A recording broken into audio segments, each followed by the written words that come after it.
Hello everyone, and welcome to the Laythrom channel. In our videos, we cover filming tips, tricks, and techniques, equipment and product reviews, and many other things that will help you in the world of filmmaking and photography. Check out our videos and don't forget to subscribe. Ah yes, the age-old debate. Which one's better, Nikon or Canon? Which one should I buy, Canon or Nikon? Well, let's give you a little bit of information. Hello everybody, my name is Matt. This is the Laythrom channel. Thanks for tuning in. We're going to actually talk about that topic. Now, there is no fanboyism here. I don't want to hear or read any of the fanboy comments in the comment box, mainly because it's really superfluous and not worth a crap. Now, just so you are aware, we actually use both. We use both Canon and Nikon. My personal camera is a Nikon. Some of the other guys here use both Nikon and Canon. Some just use Canon. Either way, I just wanted that to be out there so, people weren't like, oh, well, he's choosing Canon or he's choosing Nikon. Of course, blah, blah, blah, blah, blah. No, we use both, and I don't want to hear it. Now, first things first, up on the mark, we will basically say yes. There are a lot of things that are quite similar and easily, neck and neck when it comes to the differences between Canon and Nikon. Good example, their sensors. A lot of the information between the two, doesn't matter low level or high level, are still neck and neck. I mean, they're still, and I'm bumping the camera, or bumping the microphone. They're still kind of neck and neck, and they're constantly trying to outdo one another, which is great because, well, quite frankly, we need the competition. But, their speed, ease of use, the operations, quality, stuff like that, between color or bit depth and resolution, they're still, again, kind of neck and neck. So where do we weed things out from here?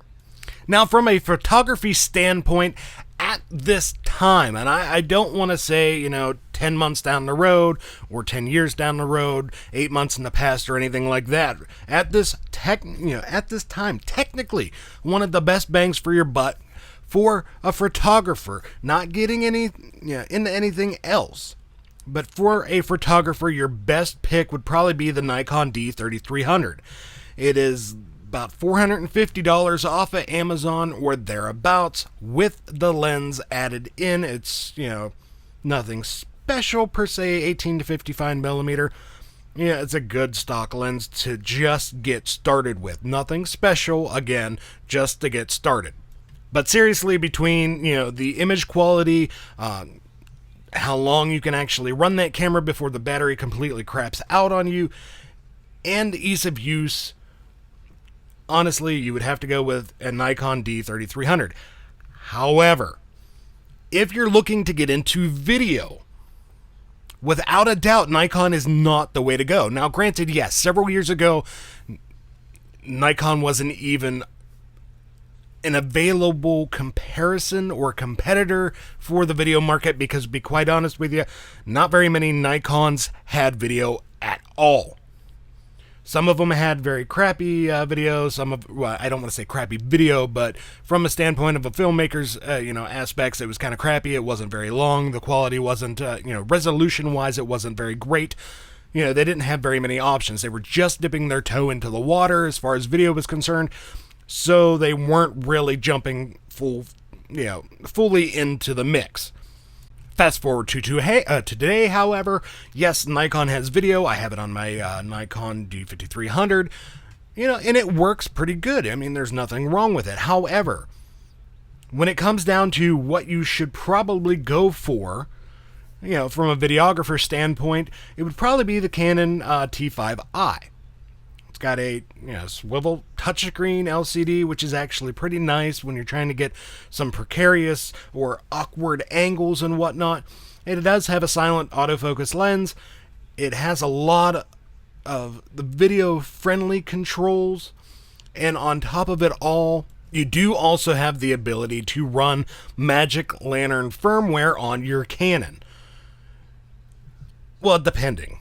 There's a good possibility that you could use it on your Canon. Some Canon cameras are not supported at the moment, But you do have like your, let's see, the 5D2 to 5D3, the 6D, 7D, 50D, 60D, 500D, or your T1i, your T2i, your T3i, T4i, T5i, T3, and EOS M are all supported cameras for Magic Lantern.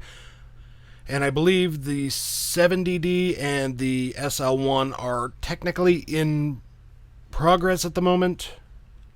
And if you have a 5D Classic or a 40D, you're basically SOL. You cannot use Magic Lantern if you wanted to or not. Now, aside from that, what are the other options of, what are the other benefits of using a Canon over a Nikon for videography? Well, it's actually pretty damn simple. We have, first and foremost, lenses. Canons have a good variety of lenses. They've been at it a little bit longer with video, not to mention they have, all their, video cameras, both consumer, prosumer. It's a more flexible lens flange that gives you the possibility of using, lenses across different platforms. So you can actually have a digital SLR with a certain lens that you wanted to use specifically for video, and then if you wanted to, you can actually apply that lens to a Canon prosumer camera, later on down the line, or take a lens from a Canon prosumer, and sometimes, depending on the camera models that you're dealing with, you can actually take that, put it on a digital SLR without any issues.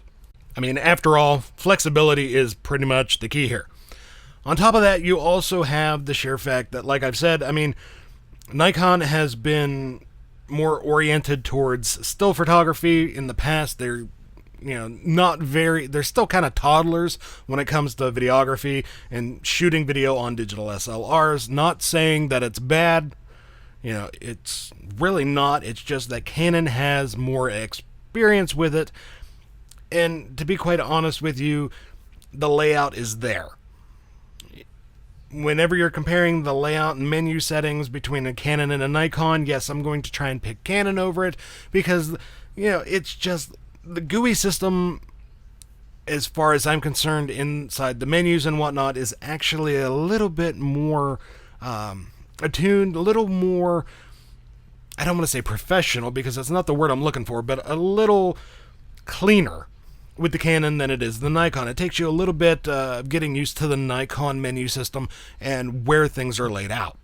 Finally, if you're wanting to get into infrared photography, basically where you send out, have the infrared filter, kind of removed from the sensor and all this other tweaky stuff to get essentially an IR camera, well, to be honest with you, it's somewhat of a tie. Not quite, but it kind of is. Mainly because, I don't know, it's a little scary to send out a digital SLR to somebody to have them basically turn it into an IR-only camera and have that devoted to nothing but infrared photography. Now, I do say it's a tie mainly just because, yes, you have some of your lower expensive digital SLRs are actually kind of across the board, especially if you're going back a few revs or a couple revs even. You can generally find both Canon and Nikon on Amazon and alike for a relatively cheap amount, since you are talking about basically heavily modifying the camera or its sensor to shoot nothing but IR. Either way, all in all, at the end of the day, our opinion basically kind of boils down to this. If you're trying to do, photography and you're relatively new into it, that's perfectly fine. Shoot for Nikon. If you're into videography and you want to have that nice, even balance of maybe, and it's not really an even balance, but if you're doing like video 70% of the time and photo 30% of the time or something along that lines, stick with Canon. If you really want to do over the top, serious professional studio photography and, you want everything to look absolutely amazing, then save up and buy Hasselblad. I know, Some of you probably weren't expecting that, and that's perfectly okay, but I'd much rather have a Hasselblad. I just don't have the $40,000 to spend on a Hasselblad. So, either way, I will take, like I said, I will take either one. Nikon for photography work, and I will take Canon for video work. I have used Canon several times for photo work, and, a little bit, even with the Nikon, there is always some manipulation in post after the fact, and to be quite honest with you, I haven't been disappointed either way. There are some things that I've seen where maybe there's a little bit more noise, a little bit more grain between, the Canon and the Nikon and the Canon, depending on different cameras and settings and specs and all that other good jazz. I mean, to be honest with you, in the long run, it technically doesn't matter which brand you buy, whether it be Canon or Nikon. It depends on if you know what you're doing with the camera and if you know how well to use it. Both of them, if you don't know how to use it, they are essentially nothing more than very expensive pieces of glass and electronics. If you push them, well, then that's a little bit different of a story. Knowledge is absolutely everything. It all comes down to if you know what you're doing or not. I've seen, full-blown professional photographers that are making crazy amounts of money doing work for, Motor Trend or Maxim or, whatever company out there that's paying them, use a cheap, crappy camera and still get awesome photos out of it. So, either way, I still say Canon for video, Nikon for photo. That's about all I have. If you have any questions, concerns, comments, feel free to drop them in the comment box below. Do not forget to like, share, and subscribe.